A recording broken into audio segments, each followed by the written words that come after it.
El Tao no hace nada. Y sin embargo, nada queda sin hacerse. Si los gobernantes pudieran sostenerse en él, los 10.000 seres se transformarían por sí mismos. Capítulo 37 del Tao Te Ching. La primera vez que leí esto pensé que era una contradicción. ¿Cómo va a hacerse todo sin que nadie haga nada? Me sonó a pereza disfrazada de filosofía. Aquí no estamos haciendo mística, estamos describiendo cómo se mueven las cosas. Es una de las afirmaciones más malentendidas del Tao Te Ching. Casi todo el mundo la lee como si Lao Tse estuviera diciendo: no hagas nada y todo se arreglará. Y no. Eso sería pasividad, y la pasividad no transforma. Lo que dice el capítulo 37 es algo que probablemente te va a tocar donde duele.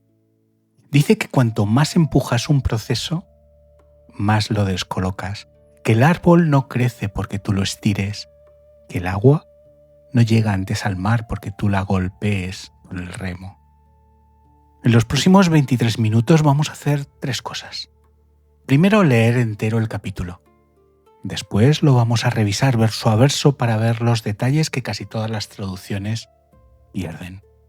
Y al final vamos a hacer una práctica juntos para que esto no se quede en una idea bonita. Porque este capítulo no es para entenderlo, es para que cambie cómo te sientas mañana en tu primera reunión o cómo respondas el próximo mensaje de alguien a quien llevas tiempo intentando sostener. Voy a leerlo entero sin interrumpirlo y luego lo desarmamos. El Tao permanece eternamente en la no acción y sin embargo, nada queda sin hacerse. Si los príncipes y reyes pudieran sostenerse en él, los 10.000 seres se transformarían por sí mismos. Y si al transformarse surgiera el deseo de obrar, yo lo serenaría con lo innombrado y lo natural. En lo innombrado, en lo sin forma, no existe el deseo. Sin deseo, llega la serenidad. Y todo bajo el cielo se ordena por sí mismo. 4 estrofas, 10 líneas. Quizá el capítulo más importante del Tao Te Ching sobre el concepto que ha llegado a Occidente con el nombre de Gu Wei. 3 caracteres chinos sostienen todo lo que acabas de oír. El primero, Wei, significa hacer, actuar, forzar. Es el verbo del esfuerzo deliberado. El segundo, Gu, significa no, sin, vacío. No es una negación absoluta, es la ausencia de algo en concreto. Y el tercero, que aparece 2 veces, Wa, transformación. Pero no la transformación que tú provocas, la transformación que ocurre cuando dejas de impedirla. Antes de seguir, una pregunta, y quiero que te la hagas en serio, no como pregunta retórica. ¿Qué estás empujando ahora mismo en tu vida? No con esfuerzo sano, con tensión. Un proyecto, una conversación, una persona, un cambio que llevas meses queriendo provocar y que no termina de moverse. Quédate con esa idea un segundo, porque en unos 15 minutos vamos a volver a esa imagen y vamos a hacer algo con ella. Analicemos los versos desde el inicio. Verso 1. El Tao permanece eternamente en la no acción y sin embargo, nada queda sin hacerse. La lectura literal es: el Tao no hace nada y todo se hace. Pero si te fijas, dice que hay una inteligencia en cómo se mueve la vida que no necesita que tú la dirijas. Los pulmones no necesitan que les recuerdes respirar. La pregunta que abre este verso es brutal. ¿Cuántas cosas en tu vida estás dirigiendo que funcionarían mejor sin tu dirección? Verso 2. Si los gobernantes pudieran sostenerse en él, los 10.000 seres se transformarían por sí mismos. 10.000 seres. Recuerdo que en chino clásico esta expresión no significa literalmente 10.000, significa todas las cosas, todo lo que existe. La lectura literal de este verso es que si los que gobiernan no interfirieran, todo se ordenaría solo.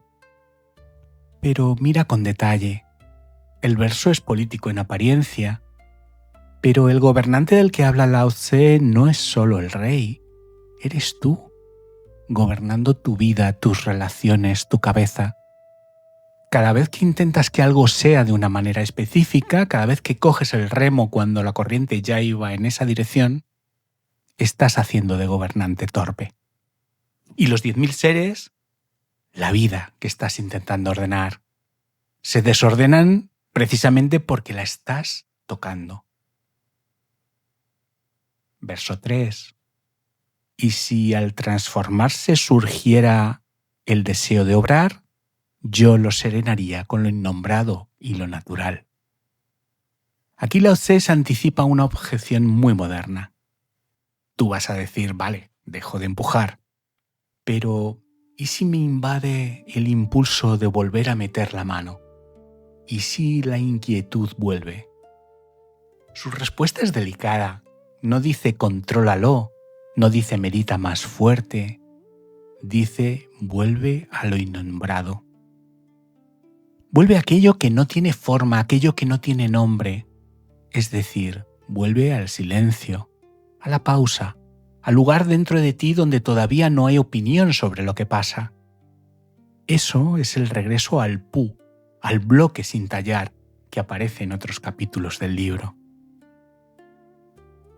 Verso 4. Sin deseo llega la serenidad y todo bajo el cielo se ordena por sí mismo. Aquí hay un matiz importantísimo. La traducción dice sin deseo, pero el carácter original, yu, no significa todo deseo. Significa el deseo que arrastra, el que tira de ti hasta que no eres tú quien decide.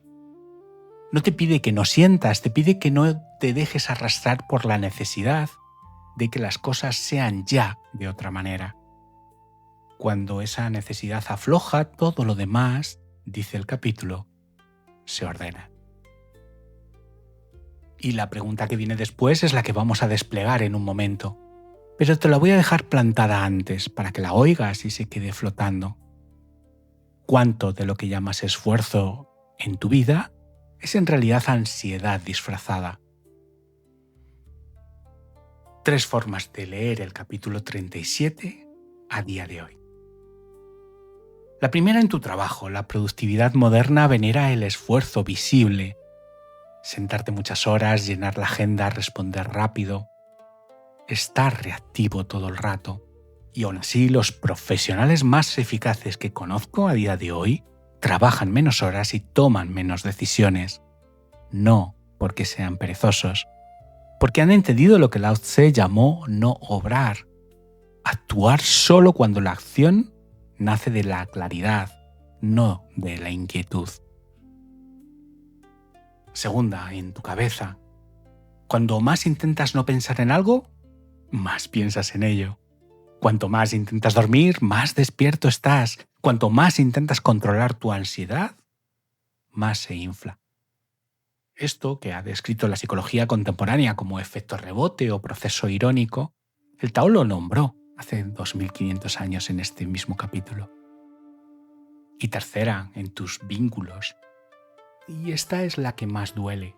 Piensa en la última relación importante que viviste. Pareja, amistad, familia. ¿Cuándo fueron los mejores momentos? ¿Cuando estabais los dos atentos, sin empujar, presentes? ¿O cuando estabas tú tratando de que la otra persona dijera lo que necesitabas oír? Las relaciones más sanas que he visto, las que duran, las que no agotan a nadie, tienen una cosa en común. Las dos personas dejaron de empujar. No es indiferencia, es algo mucho más sutil. Dejas de necesitar que el otro confirme tu forma y entonces puedes verlo por primera vez. Y aquí viene algo que casi nadie menciona cuando habla del capítulo 37. Hay 3 matices en este texto que se pierden en la mayoría de las traducciones. Y sin esos 3 matices, Gu Wei se queda en una idea bonita y vacía.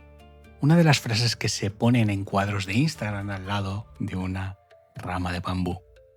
Pero el capítulo no es eso, es mucho más incómodo. Te lo voy a contar. La mayoría de las discusiones sobre este capítulo se quedan en una idea muy bonita, no hacer nada y todo se hace solo. Pero hay 3 matices que casi siempre desaparecen y los 3 tienen que ver con lo que más te cuesta soltar ahora mismo. Matiz 1. Gu Wei no es pasividad, es no interferencia. Hay una palabra exacta en alemán que los sinólogos europeos llevan décadas usando para no traducir mal este concepto.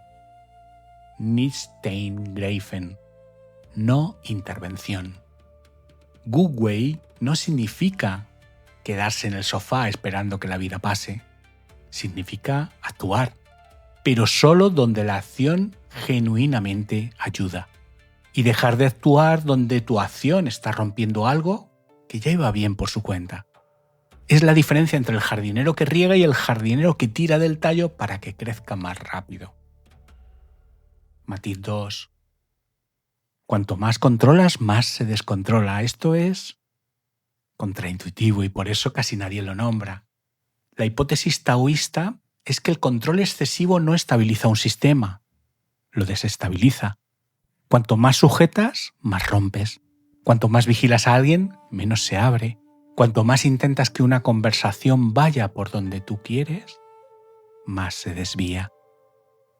Piensa en un momento en lo que pasa cuando un coche derrapa.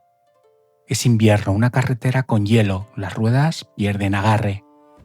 Tu instinto inmediato es pisar el freno a fondo y girar el volante en dirección contraria al derrape. Luchar contra el movimiento. Eso es exactamente lo que cualquier instructor de conducción te dice que no hagas. Lo que enseñan es lo opuesto. Soltar el freno y girar suave en la misma dirección en la que el coche está derrapando. Acompañar el movimiento, no oponerse a él. Y cuando lo haces, el coche se estabiliza solo. Cuanto antes dejas de pelearte con el derrape, antes recupera el coche su línea. Matiz 3. El efecto del no actuar es más profundo que el del actuar. Y este es el que casi nadie está dispuesto a oír. Lao Tzu no está diciendo que actuar y no actuar produzcan el mismo resultado por 2 caminos distintos. Está diciendo algo más radical. El no actuar produce un resultado más profundo que el actuar. ¿Por qué? Porque cuando actúas, intervienes en la superficie. Cuando dejas de actuar, permites que algo más profundo se mueva. Y ese movimiento profundo reorganiza cosas que tu acción nunca habría sabido tocar. Esta es la segunda vez que voy a usar la imagen del río en este vídeo. Y quiero que se te quede grabada. El río no empuja el agua va.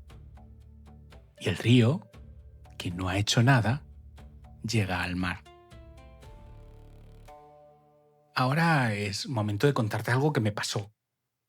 Hace unos meses tuve un desacuerdo con un amigo. Una de esas personas con las que llevas años, con las que sabes cómo respira al otro lado del teléfono. Hicimos algo juntos que no salió como ninguno de los dos esperaba. Y al final cada uno se llevó una versión distinta de lo que había pasado. Nos dejamos de escribir. Lo que recuerdo de ese tiempo no es la relación, lo que recuerdo de aquellas semanas no es la conversación que tuvimos antes de cortar, son los paseos. Salí a caminar por mi barrio cada tarde, casi siempre la misma ruta, y durante esos 40 a 50 minutos no pensaba en otra cosa que en la llamada que iba a hacerle. Le hablaba en voz baja mientras caminaba. Probaba versiones. Si le digo esto primero, va a responderme aquello. Si empiezo a reconocer X, igual baja la guardia. Llegaba a casa con la cabeza más cansada que las piernas. Y yo pensaba, si construyo la frase justa, esto se desbloquea.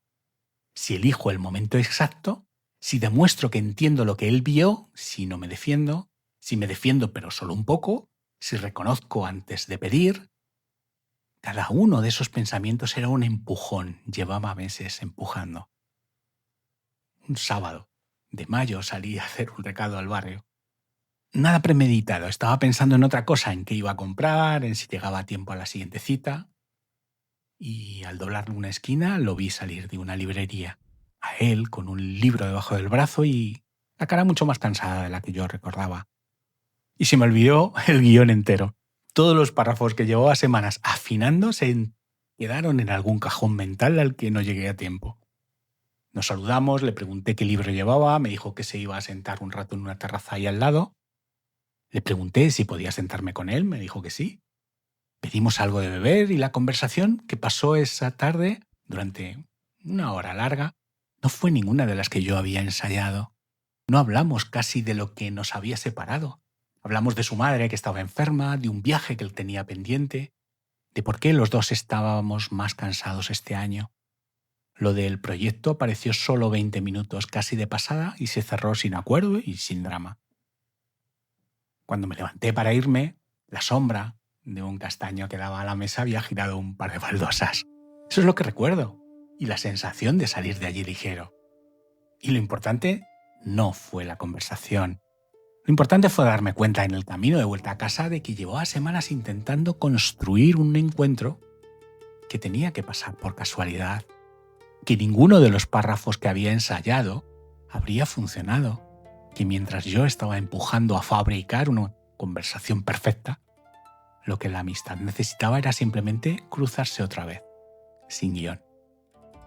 No sé si esa amistad se habría desbloqueado de otra forma, no tengo respuesta. Eso es lo más honesto que puedo decirte. Lo que sí sé es que el día que dejé de empujar, algo se reordenó, no como yo quería, de otra manera. Una manera que no se me habría ocurrido. Hay una frase del capítulo 37 que vuelve y vuelve cuando piensas en lo que acabo de contarte. El río no llega al mar porque empuja el agua, llega porque deja de pelearse con su propio cauce. Esa es la frase que quiero que te lleves.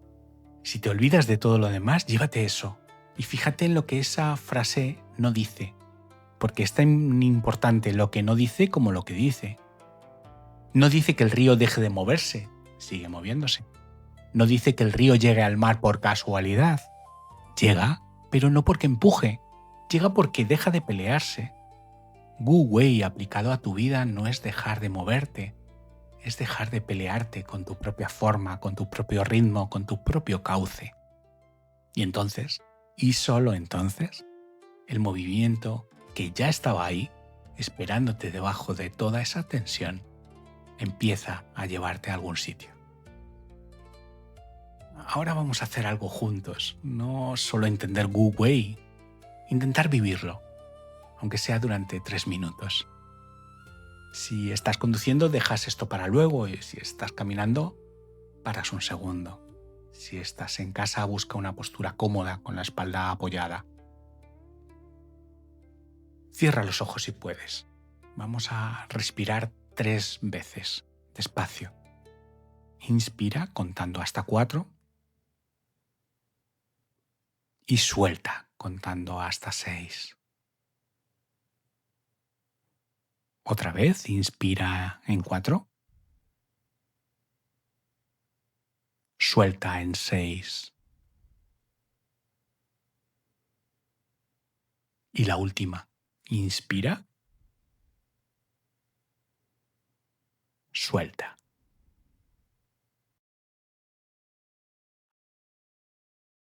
Ahora, en este silencio, quiero que dejes aparecer en tu cabeza 3 sitios de tu vida donde estás empujando. No hace falta que los pienses, aparecen solos si esperas. El primero, el más obvio, el que ya sabías antes de empezar este vídeo. Ese proyecto, esa conversación, esa decisión que llevas días dándole vueltas. El segundo, uno menos obvio. Algo dentro de ti, un estado de ánimo, una emoción, una expectativa sobre cómo deberías estar sintiéndote ahora mismo. ¿Cuántas veces empujas para no sentir lo que sientes? Y el tercero, el más difícil, un vínculo. Una persona en concreto a la que llevas tiempo intentando hacer cambiar o sostener o convencer o conservar. De esos 3 sitios, elige uno solo. El que sientas más cargado ahora mismo, no el que tu cabeza diga que debería elegir, el que el cuerpo señala. Y vas a hacer un experimento sencillo. Durante los próximos 7 días, solo 7, vas a dejar de empujar ese sitio. Esto no significa rendirte, ni desentenderte, ni dar la espalda. Significa que durante 7 días no vas a forzar nada en relación con eso. No vas a mandar el mensaje extra. No vas a tener la conversación que llevas ensayando. No vas a tomar la decisión apresurada para acabar con la incertidumbre. Y vas a observar lo que pasa. Una última respiración. Inspira en 4. Suelta en 6. Abre los ojos cuando estés listo, sin prisa. La pregunta del capítulo 37, la pregunta que va a estar contigo durante esta semana es esta. ¿Y si lo que estoy empujando se moviera solo en cuanto yo lo soltase? Esta semana, cuando estés haciendo la práctica, vas a dudar y aparecerá un error muy común. El error es convertir el no actuar en una forma de actuar. Estar todo el día vigilando lo que estás haciendo bien. Pensar, ¿estoy soltando lo suficiente? ¿Estoy empujando sin darme cuenta? Eso ya no es Wu Wei. Eso es Wu Wei convertido en una tarea más. La señal de que vas bien es justo lo contrario, que en algún momento del día te olvides de la práctica. Y horas después te des cuenta de que no has empujado eso que solías empujar. Ese olvido tranquilo es el espacio que el capítulo 37 intenta describir. Una última cosa antes de cerrar. Es muy posible que esta misma semana vuelvas a empujar el sitio que has elegido soltar. Te vas a descubrir ensayando la respuesta en la cabeza, mandando el mensaje. No pasa nada. Este capítulo no se aprende de una vez. Lo vas a volver a leer dentro de un año y va a decir otra cosa. Eso también es el Tao. No se trata de no recaer, se trata de darte cuenta de que has recaído, soltar otra vez y seguir. La pregunta no es voy a soltar perfectamente, la pregunta es ¿qué pasa cuando por momentos sueltas de verdad? Volvamos a donde empezamos. El Tao no hace nada y sin embargo nada queda sin hacerse. La primera vez que leí esto hace años lo entendí como un acertijo. La segunda vez como contradicción. Y solo después de una tarde concreta en una terraza de plaza, con la sombra de un castaño moviéndose sobre la mesa, lo entendí como una descripción. Una descripción de cómo se mueven las cosas que llegan a algún sitio. El río no llega al mar porque empuja el agua, llega porque deja de pelearse con su propio cauce. Eso es Wu Wei. Cuéntame en los comentarios, sin entrar en detalle si no quieres, cuál de los 3 sitios elegiste para soltar esta semana. ¿El proyecto? ¿El estado interior? ¿O el vínculo? Solo eso y nos leemos por aquí en 7 días. Si esto te ha resonado, suscríbete. El lunes que viene seguimos con el capítulo 25. El capítulo donde Lao Tse se atreve a nombrar lo innombrable. Gracias por estar aquí. Alquimia Interior.